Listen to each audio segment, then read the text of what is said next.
Hello and welcome back to another episode of All the Gear and No Idea. Today with me I have Bradley. Hi guys, great to be back. And Aled. Hello everyone.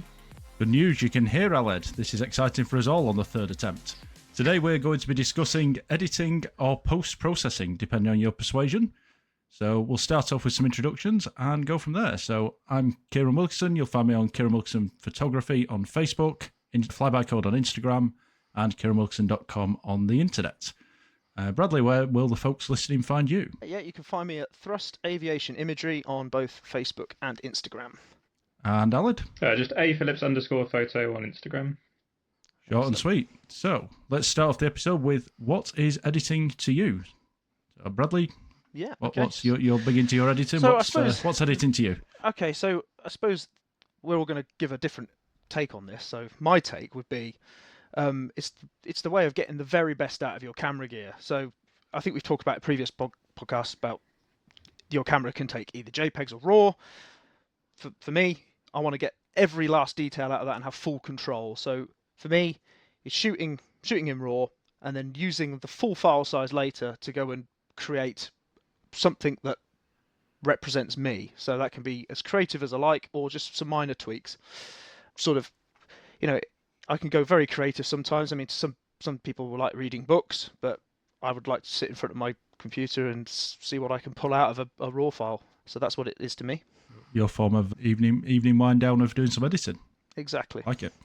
And what about you, Aled? What's editing to you? So it's for me, it's recreating what you actually saw. So if you're shooting in RAW, the camera is just going to throw all of the data it has at you in as natural format as it can get. Some brands will be better than others, or some brands have got nicer colours built into their RAW file, so some will look a little bit nicer straight out the camera. So Canon, for example, are quite known for their colour science, whereas Sony are pretty flat. So it needs a little bit more work in the edit. So it's just putting the life back into the photo, especially if you shoot RAW, to recreate what you've actually seen in real life. So that's kind of what it is for me. It's more of a rejuvenation of the RAW file. That's interesting. I hadn't realised that different manufacturers, the RAWs are different. Yeah, that's interesting. There'll be some similarities. So Sony make Nikon sensors. So Sony and Nikon are usually fairly similar. Might change with the red integration with Nikon, but yeah, there are slight differences in color science. If you want a really nice one, Leica are really famous for their color science. It looks amazing straight out of the camera. And emptying your bank account in the process. So yeah, for me, editing's the second half of photography. So back in the good old days, and I can sort of say this because I've shot once on film, we used to shoot film and then use a darkroom. And for me, it's creating the final product of the data you capture in the field. So yeah, really important part of photography. So yeah, we touched a little bit in that. So Bradley, why do you need to edit? What's sort of your process and why? Again, we're going to keep mentioning RAW, but if you shoot RAW, you do kind of need to. And that, for me, is a hobby in itself. So I'll get to the point where I'm shooting at an event, and I'll already envisage what I want to do with that file afterwards. So yeah, so for me, it's also a way of making an image look. I put my stamp on it, if you like. It's the way that I want my images to look. And for some people, you'll see, especially on Instagram at the moment, you'll probably see a certain kind of edit, and you'll immediately associate that with a photographer because they found their style, and I think that's so important. That's interesting. So you sort of take a goal before you start shooting. When does that goal come about? Not always. Obviously it depends on what the subject is, what the light's doing, as we talked about before. Everyone who's not watched the episode, the pretentious light. But for example, I can think of a couple of examples at Shuttleworth, for example, when at a Spitfire, and I think it was a Hurricane, flying into a cloud. Now, that cloud had loads of light rays coming through it, so straight away I'm thinking, oh, there's a mood, there's something creative in that, but I can't always get right in camera, but I've got a bit of time just to wind the exposure of compensation down, to deliberately underexpose it, so I can then work with that file later. Yes, joining the dots between sort of what you're envisaging in an image and actually the process of taking that image. And then on the flip side to that, sometimes I might get an image that I know is good, and I'll come home, put it on the computer, it's good, I'm happy with it, but sometimes does it want to be a faithful edit, which we'll come to this later, or does it want to be more creative? Is it interesting enough as itself? And that's kind of my thought process, really. Yeah, nice sneak peek for what we're getting onto later. And then, yeah, anything to add to that, Aled, about why you edit?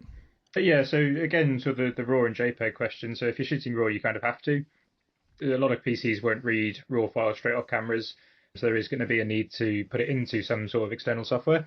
There is a point for shooting JPEG as well, so it's not just, I mean, we all shoot RAW because we like to edit afterwards, but if people just aren't fussed by it, you absolutely can shoot in JPEG and get some decent results. A lot of cameras now are putting film simulations back into them, so you can choose a style based on old film stock. So Fujifilm were one of the first to do that.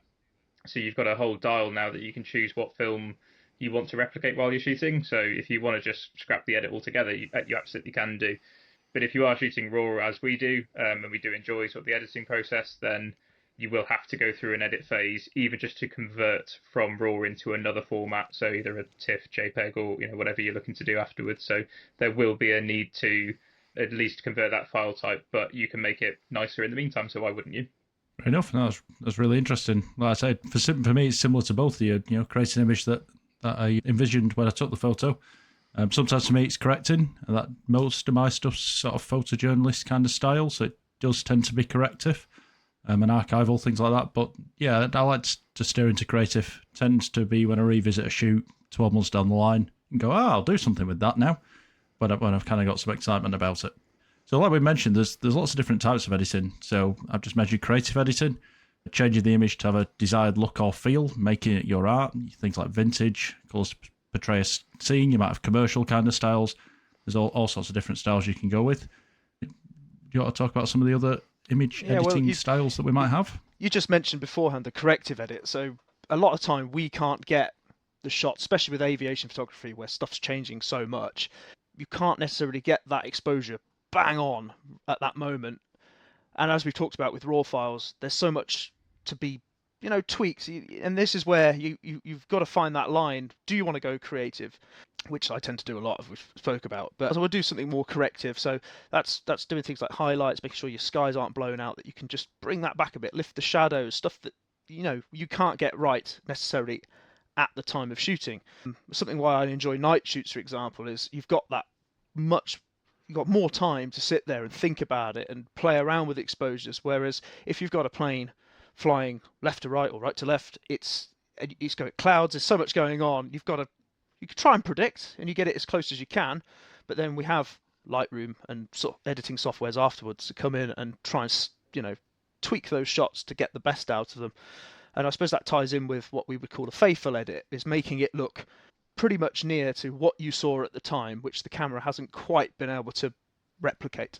That's interesting. You talk about the sort of how dynamic our hobby is, and the different types of shooting. So night shooting, you were saying that's quite interesting that you take a different approach to editing those than perhaps steering more corrective with, say, airshow or base shots.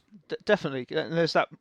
Usually with night shoots, you're shooting from a tripod, and there's so much information available. Well, I'm not shooting mirrorless yet, but effectively a DSLR. We'll get you there one day. Exactly. When you press the live view on a DSLR, it's effectively a mirrorless camera. There is a representation of what the camera is seeing, and you can have your histogram up, which I'm sure we'll talk about in other episodes, and you can play around with those exposures, or just use your eyes and see what comes up on the back of the camera. Whereas, like I said before, if you've got some fast action happening, you haven't got time to review those shots. You've just got to hope that you trust your ability and the camera.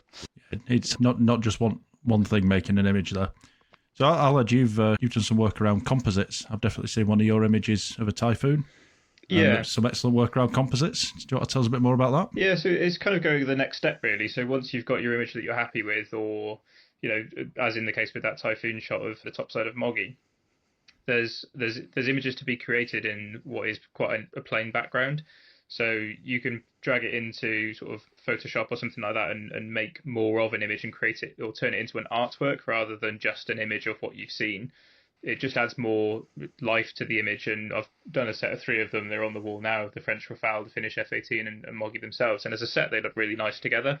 But absolutely not what was there. It's got different colours all over them, block shapes and everything to replicate roundels and things. So it just creates more interesting images to look at as an artwork, rather than just, here is a photo of a plane against the blue sky and certainly when we're dealing with partners, they like those a lot more because they're just more interesting. So we could have the nicest image of our favorite jet and we think it's amazing, but to the outside viewer they might go, oh well, it's just a plane, and they just won't understand it. So yeah, creating that artwork is really good. And to go back to something that Bradley was saying, the get it right in camera now is just not needed. There's so many more tools now that you can bring into editing. Shots that you've taken years ago can now be made sharper than ever, less noisier than ever, with sort of denoise software, gigapixel sharpening, all that type of stuff. It just gives you a better base to be able to apply to new and old photos to get things right. So yeah, there's less need to go, well, I really need to get my exposure right here, because I know that my editing isn't going to be night and day. It's still going to look fairly similar to the raw file that I've shot. You can do so much now these days with being creative with stuff. It just gives a whole new life to shots from yesteryear, basically. Yeah, there's some amazing examples of creative aviation photography out there. I mean, anything from artworks of squadron art to showing off airshow displays where you composite them together. We'll put some examples on Instagram after this episode as well. I'm sure we've got some good friends of the podcast that will hopefully we can encourage to share theirs as well and tag them in it, because there's some fantastic people out there that do that kind of work. So we're all Lightroom users on this podcast, I think. Lightroom and friends. Yeah. There are some other notable of honourable mentions in the editing world. So for best part of 5 years of the last 7, I've used Capture One, which I'll talk about a little bit more in a bit. But yeah, moved off it recently to Lightroom. Other software, things like Snapseed, which is quite common with like mobile phone photography and things like that, and I think is becoming increasingly used by DSLR photographers as well, and mirrorless. Lightroom, like I mentioned, but it's got friends as well of Lightroom. Used to be Lightroom Cloud, I believe. And then there's Lightroom Classic, and no one's ever quite sure what you should use. But then Lightroom Mobile as well, which is becoming really popular. Photoshop, which has strong links, it's Adobe as well, so links to Lightroom. And then Topaz, which I think most of us are using as well at some point along the way. Sort of. Jury's out for me. I'm getting shakes and sort of hand gestures. Not rude ones for anyone listening, just in case you're wondering. But yeah, Topaz is a really interesting suite of tools as well. So it was one of the first AI editing tools, really. It did all sorts of different things. But these days, I think it's Topaz Photo AI. It does things like denoise and was doing it before Lightroom. It's a little bit more aggressive, let's say. Things like sharpening and upscaling using AI, which was around probably in the late 2010s, which was a long time before Adobe started playing around in that space. So a really interesting tool, using it less and less personally these days, but handy to have. So yeah, Lightroom specifically, which is probably what we'll talk about a lot because it's what we're all using, what most aviation photographers are using. Why is it Lightroom for you, Aled? So for me, it's just the cataloging element. I'm quite unorganized in my day-to-day life, and even more so with my images. So it's just being able to clearly see, I break it down by event and year. So, in the Oshkosh 25, Native Tiger Meet 26, these types of things, it's just really easy to dive into that bank of images just on the one side. And, like my React ones will be catalogued by year as well, and then by day. So if I want a picture of a Saudi F-15 arriving at Riyadh, if I knew that it was on the Wednesday of 2024, for example, then I can go straight to that day and find it. So the cataloging is really nice. Against the grain, I think, from a lot of people, I actually build one-to-one previews. So I actually build a full-size preview when I'm going through, because having been a Mac user and going through just the preview software in Mac, it took an absolute age to go through and delete all the ones you didn't want. So to have the full-scale previews there is actually really nice. So that's a big feature that I really use, because it loads it through at full res, full sharpness, and you've got a really clear idea really quickly as to which ones you like and which ones you don't. So there's loads of stuff like that within Lightroom that I actually really enjoy using, and is a breath of fresh air, having been, you just have the memory card plugged in as a place to sort of store the photos, and going through one by one and waiting for sort of 2 minutes for it to load a photo and then go, okay, yeah, I don't like that one, and then having to wait the same. So it's just sped things up no end for me. It's interesting you mentioned the catalog in the previews. So I've recently swapped to using a tool called Fast Raw Viewer, which sort of uses embedded previews within the raw files. And I know a couple of other people have started messing around with Photo Mechanic and things like that. So cataloging to all those things that's really great in Lightroom, but painfully slow sometimes as well for our hobby, I think. But we'll come on to that and my gripes with Lightroom's performance as we move on, I think. It really is, though, the industry standard, isn't it? There's tons out there and lots of development effort going into it. So folks around in the field photography, you go and look around a Formula One paddock, Lightroom's pretty popular. Like I say, I used to use Capture One. It was very studio focused. So you used to have things like it'd auto crop. Not really much use to me when every photo's different. But it did have some of the early AI masking before Lightroom did, which was quite interesting. So that was quite an interesting tool. Bradley, why is it Lightroom for you? I think it's sort of like we said, it is the industry standard, but for me it has the ability to do both the creative and the normal in inverted commas, because it ties in well with what Alid said there. It's the cataloging. You can organize everything in such a great way, and you can find stuff. You can take advantage of that. Again, it's down to you to put that information in and tag everything. But yeah, for me, it's definitely the way it dovetails with the other platforms as well. I mean, if there's something that Lightroom can't quite do, you can, a couple of clicks, you're into Photoshop and you can tidy something up. Or as we spoke about Topaz, which I think we're all in agreement, we're using it a lot less now that we've got the denoise, AI denoise that's come into Lightroom, which I have to say long way in is 2 years, hasn't it? phenomenal to what it started out as. It really does seem to clean up images without really forcing anything. Whereas, like we've talked about with Topaz, there is a very Topaz look if it's used in a certain way, and it doesn't handle text very well. I know there's tools in there to help, but I struggle with Topaz. I'll freely admit that. Yeah, it's how the different tools link together. I remember the first denoise feature coming out, where you had to, every image you wanted to AI denoise through Lightroom, you had to export to a different file type, one called a DNG, and that was just painful. And I remember, and that didn't last very long. I think it lasted about 3 months, and then they said, "Oh, yeah, we'll sort this." Especially when your hard drives are a little bit full, like mine. Oh dearie dear, we need to be on the culling, I think, Bradley. Yes. Yeah, all these things considered, like all the way through this, we'll probably mention Lightroom a lot during this conversation. It's a bit like camera gear, though. Don't get too hung up on what software you use. They all do different things. They all have their little quirks, and we'll come on to Lightroom as a whole and the cost conversation in a moment. But if you want to use free software, there's plenty out there as well. So go and use what suits you and your photography at your journey. They do all have the same sliders and features, but each one will have their own sort of bonus features. I think that's kind of the way to explain. Yeah, it's a bit like the general principles of photography, isn't it? Yeah. There's all the extras that come in after the exposure triangle kind of thing. Yeah. So I've just mentioned the subscription model. Any of you two a fan of it? Yes and no. I mean, from when I first started using it, the amount of things that came in I don't know, the 6 months of using it. We never used to have the masking that we've talked about. We used to have a brush, a gradient, a radial filter, I think it was. A brush and a mouse. Yeah, and that was it. And you had the auto mask feature, so you'd have to do all that work with a brush. But then along came the masking, which has revolutionised, well, especially my photography. And then of course we got the AI denoise and everything come in. So for cost versus reward, I would say it's worth it because it does exactly what you need it to do. Maybe I'm a bit archaic in the fact that it is a subscription model that's constantly going out, and you're kind of tied into that.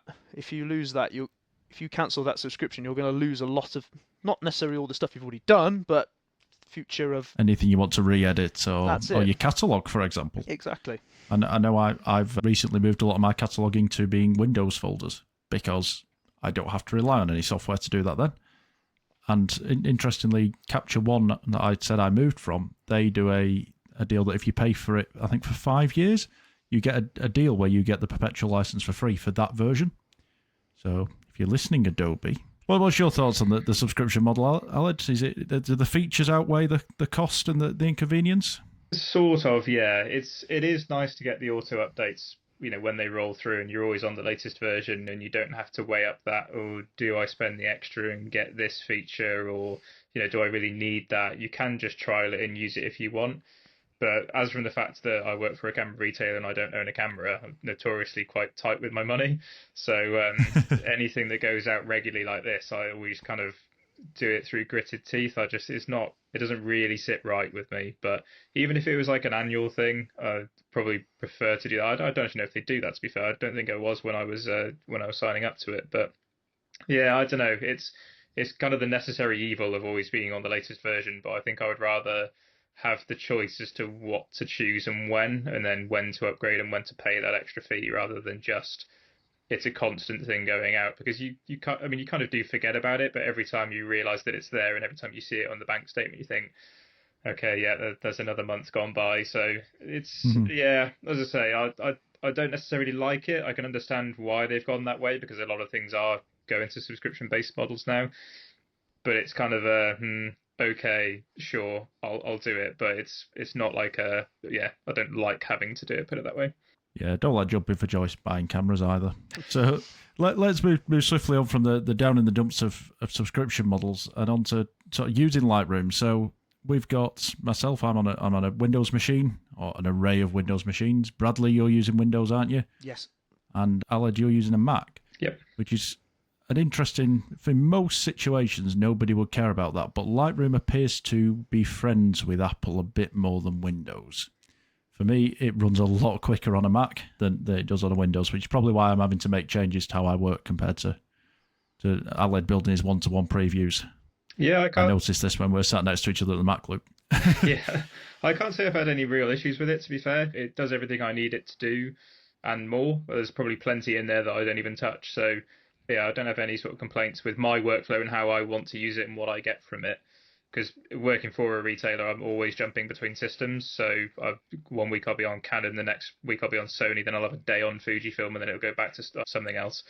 So just being able to have all of those raw file types and just be able to chuck it into Lightroom is actually a real godsend. I know that I can just take whatever on whatever and it'll just handle it. And the workflow is exactly the same. There's no... That's interesting. You know, I can't open this file or whatever. I just know that whatever I've got, it's going to take it and it'll handle it.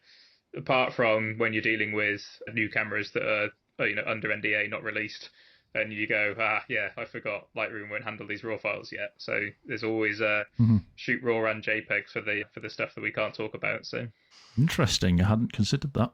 So you sat in front of let's picture a scene. You sat in front of Adobe's product manager, which we've been fortunate to do before now as part of Centre of Aviation Photography, and they're asking you what feature you'd like in Lightroom. So what would be your number one feature, Aled, that you'd ask for? I'd actually struggle to give them an answer. I think because there is so much more that I don't use properly or really understand how to use. There's nothing really that I feel is missing between Lightroom and Photoshop that I would go, actually, yeah, that's going to be really helpful. The way that it operates at the moment with sort of denoising, being able to choose how much and the speed of which it works is actually fine for me at the moment. So I don't think it's really going to get too much better for me personally. Interesting. Lots of features for our listeners to consider there. What about you, Bradley? What are you looking for out of Lightroom more? Well, this is really quite nitpicking, to be honest. And I think one thing I have just thought of that I hadn't written down is AI sharpening.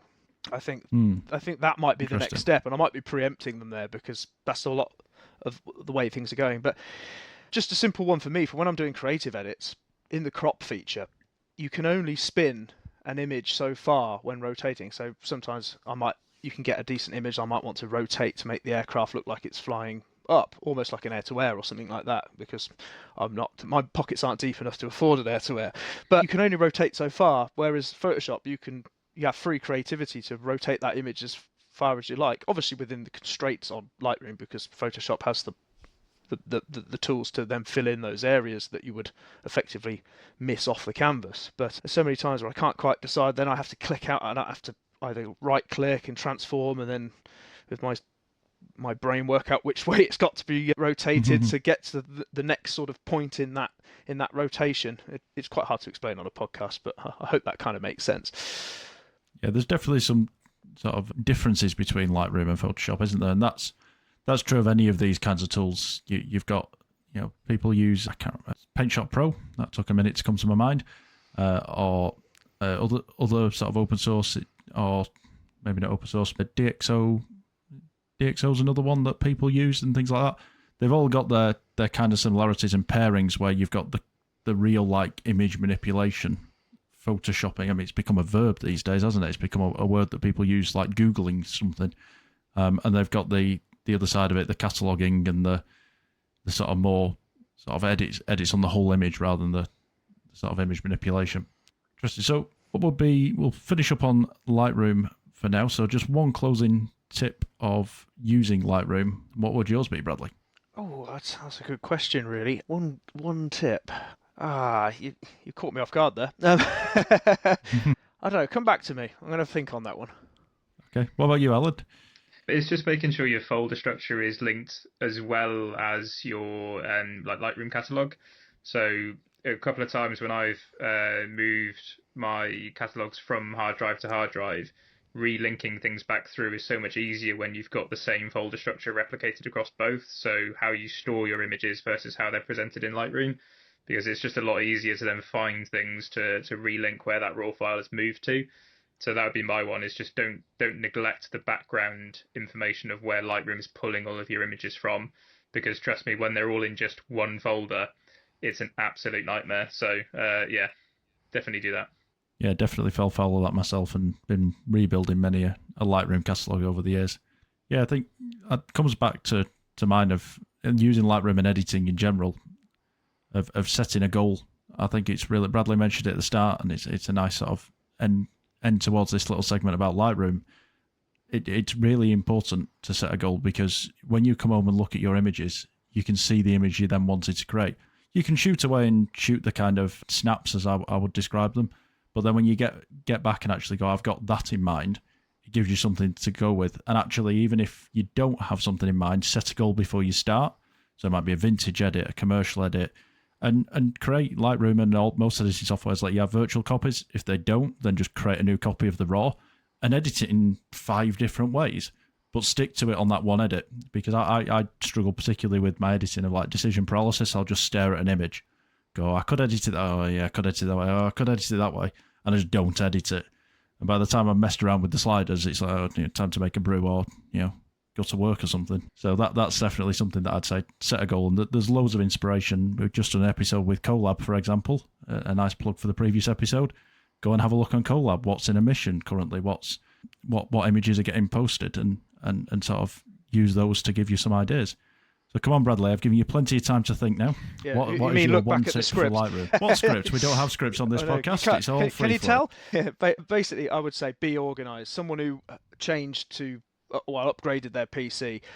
I hadn't put a lot of keywords into things, and if things go wrong, basically, it's there to help you. So if you want to, like Ali alluded to earlier, if you want to just find an image from, a regular at Shuttleworth, of course, I want to find one from 2018, all I've got to do is search for Shuttleworth, and all the shows of Shuttleworth are going to come up for that year. Or you can be as precise as you like, you even name individual aircraft, especially if you're an out-and-out spotter who loves registrations and things like that. You can tag that to each image, and you can be able to bring that straight up. Oh, I need that image for something. There it is. Job done. And export it. I would love to be that organised in my I structure. think everybody aspires to be there, don't they? It's, how many New Year's resolutions were, oh, I'm going to keyword my Lightroom catalogue. Tell us now, listeners, how many of you had that New Year's resolution, and how many didn't keep it? Because I would be willing to bet that there'll be a few there, and I've been in that camp a few years ago. I think I've given up now. Yeah, not when I've got 159,000 plus images. Whoa. Yeah, some of us did. What we said about trigger discipline in the previous episode. So now, if you made it to the end of that little Adobe bordering on fanboy / giving them our thoughts on what they should do with their product, I'm sure they're really bothered about what we think. If you made it to the end of that, congratulations. We'll bring you back into the land of just editing as opposed to Lightroom. Generally, we go out, we shoot, we then probably download our images, edit them, export them. That's the general principles. But as you're about to hear, we probably all do it a little bit differently. So, Alla, do you want to start off with telling us how you approach it? Yeah, so when I've got my sort of memory card, I'll always put it onto an SSD to start with, just because that transfer is going to be a lot quicker.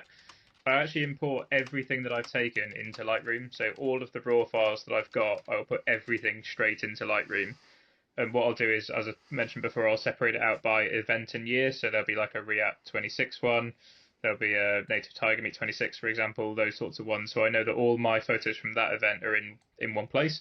If it's a big event like Korea, I'll also split it down by day as well, just to keep it a little bit smaller and sort of be able to narrow it down a little bit quicker, because I don't keyword. So once I've done that and I've built my one-to-one previews, the best tip that I ever found within Lightroom is the pick and reject features. So when you've got your one-to-one previews, you can open it up full screen and just hit the P key or the X key to flag with a white or a black flag. And if you turn on auto advance, once you've hit one, it automatically goes to the next photo. So you can sit there with full screen image going, yep, like that, don't like that one, don't like that, and just automatically go through all of the photos, just rejecting ones that you don't like really simply. You can then filter by what color flag you've given it. So all the rejected ones, I'll filter out and highlight them all and just delete from disk. So any of the ones that are just completely obliterated, not sharp, half the plane's missing, that type of stuff, I'll just bin off and get rid of completely. And that just makes it so much easier to do that. It goes into the trash and off they go. When I've got the ones that I've picked with all the white flags, I'll then go through and I will rate either 1, 3, or 5. So 1 is, I'll edit this at some point, no immediate rush, but I really like that photo and I'd like to see that come off. 3 is I'll do that a little bit sooner, because that could be a nice print or it could be a nice image for social media.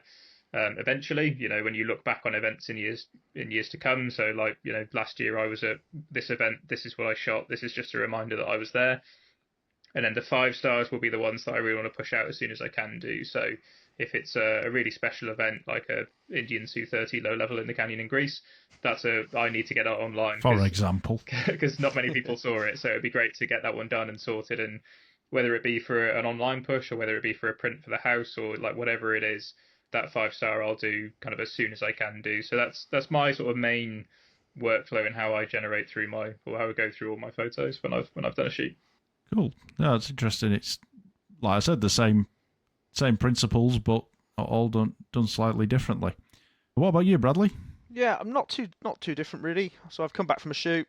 I'll put my SD card into a card reader, go into Lightroom, make sure I turn Amazon Photos off, because if anyone's got that, it causes problems later, as I use that to back up everything onto the cloud. Because if you're a Amazon Prime member, you get unlimited photo storage, which is a handy feature to have. So if it's there, you might as well use it. I then will put some basic keywords in. I'm not going to name aircraft and things like that. I'll just put more or less the location, the name of the show, tag it aviation, that kind of thing. Then I'll leave it to work its magic. I think Aled alluded to it. I build full-size previews because I just want the full thing now and again. I'm not shooting. I say I'm not shooting that much compared to some of these cameras that shoot 30 odd frames a second. I'm quite old school in that fact that I don't want to cause problems for myself later by taking too many photos. So I try to have a bit of trigger discipline. So I'll leave it.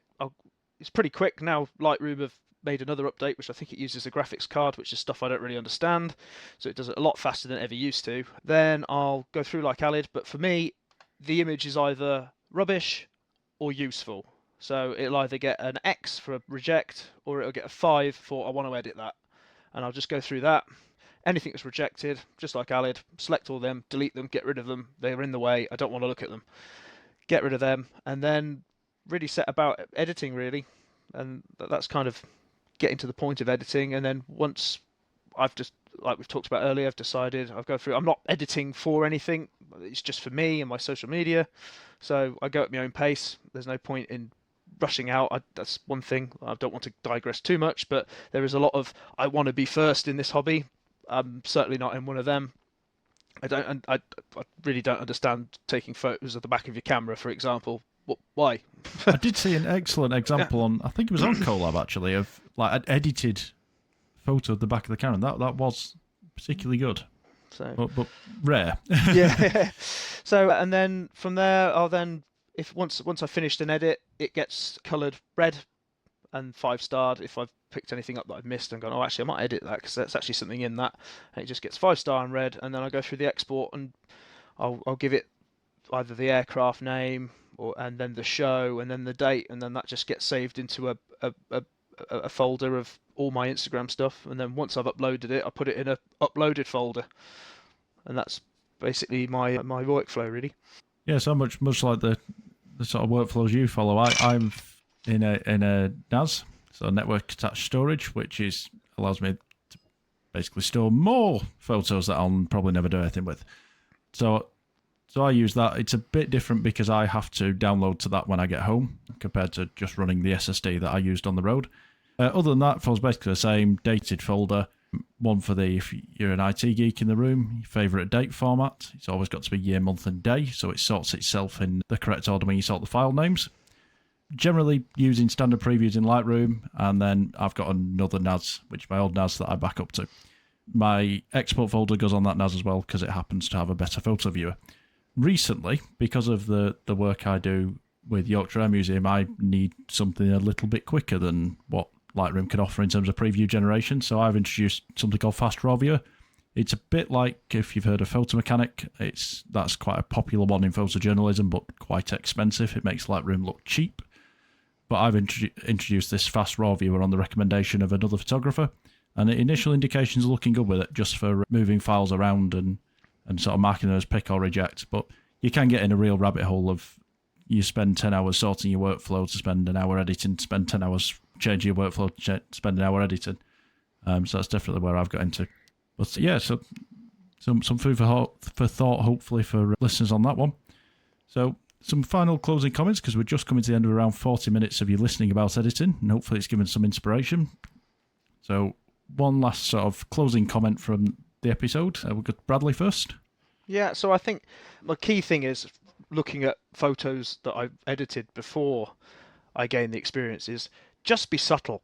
That not every slider needs to be touched. There's something I was very guilty of when I was starting out is, dehaze, look at this, clarity, let's drag that slide, look at this.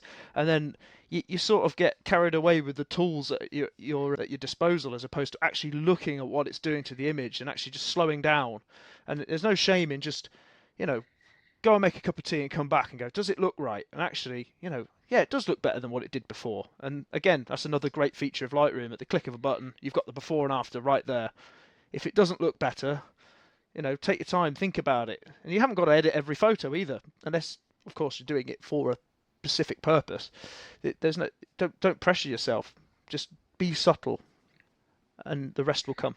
Yeah, so interesting. I think it's one of the things you see at the start of people when they're learning how to edit. Every slider finds the 100 mark.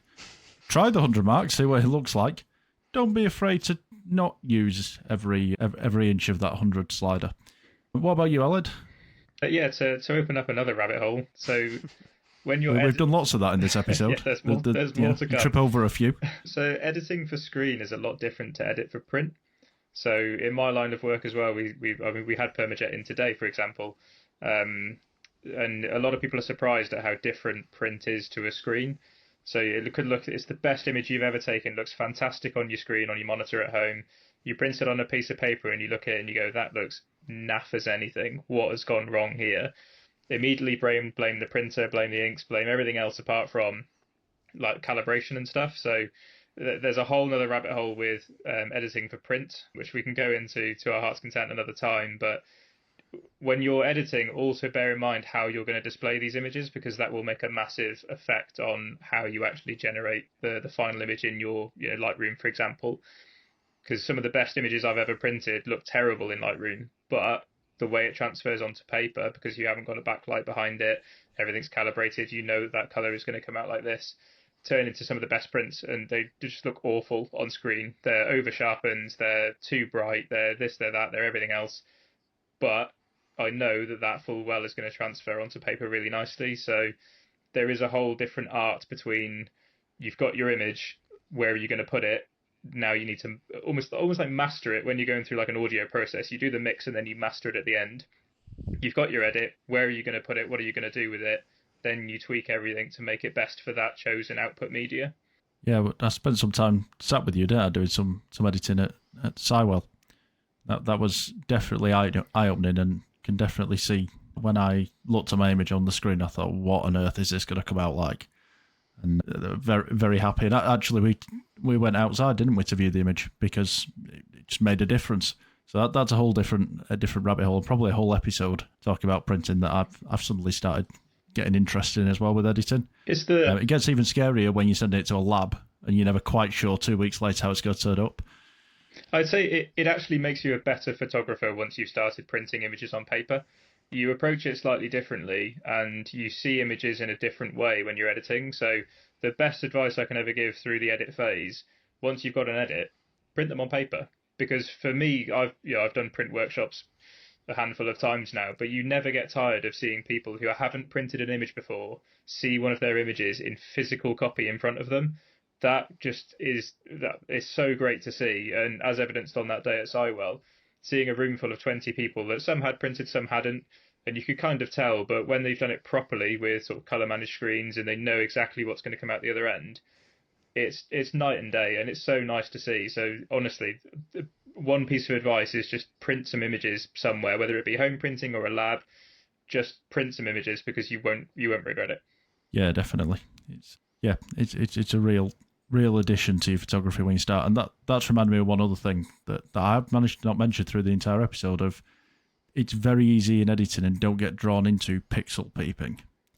Printing stops you doing it, because printing, I stick my face up to the print, it's still the same as it was when I was looking at it from 2 feet away. Editing software lets you zoom into 100%, 400% further. When you're looking at that face of that pilot that's slightly out of focus because the rest of the aircraft is, you're not going to notice that when it's on a website, on social media, on print. Don't get drawn into binning images because like a 25th of the image or something is not perfectly sharp. That's one trap I fell into. That was something I was massively guilty of when I started out. Yeah. And every time looking at shots at 100%. I mean, now I think my default is sort of 66% zoom, something like that. 50%. It draws you in, doesn't it? It's a bit like scrolling Facebook or something where you click like, ooh, that's been sharp, and then you clear it's not been sharp. And when you print that's what changed my outlook on it, definitely. So yeah, just to finish the mind, so don't be put out by everyone else's style of editing or put off. Your imagery is your imagery, their imagery is their imagery, and your circumstances, taste, your gear's all different. So make your own images inspired by what you've seen. I think that was another trap I fell down. I don't know about you guys, but well, how I want my image to look like that, and my image didn't look like that because the lighting was different, or the aircraft was different, or where I was stood was different. So it was never going to look like that. So, again, I think I've mentioned that in other episodes, but I think it's a sort of big beginner piece of advice to give. Yeah, there's nothing wrong with being different either. So, for example, Keiran, when we were at the Mac Loop and we took the same picture of the same hawk at the same time, pretty much, you went down the route of it looks like a really nice, clear summer's day, everything's really bright and vibrant, and I went completely the opposite way, and it was really dark and moody. It was pretty much the same image we started with, but looked completely different, and there's absolutely nothing wrong with doing either. Yeah, definitely. You could take totally different approaches to exactly the same shot, even in exactly the same conditions, actually. And that's the beauty of editing. It's everyone's creative spirit of it. Yeah, exactly it would be a very boring world if we all took the same photos and edited in the same style, wouldn't we? Absolutely. It certainly would. And on that note, that brings us to 50 minutes of talk about editing. Thank you if you've got this far. If you are listening on any of the platforms, please do leave us a rating because it does help people discover the podcast. And with that, thank you very much for listening, and see you in the next one. Cheers, guys. See you soon.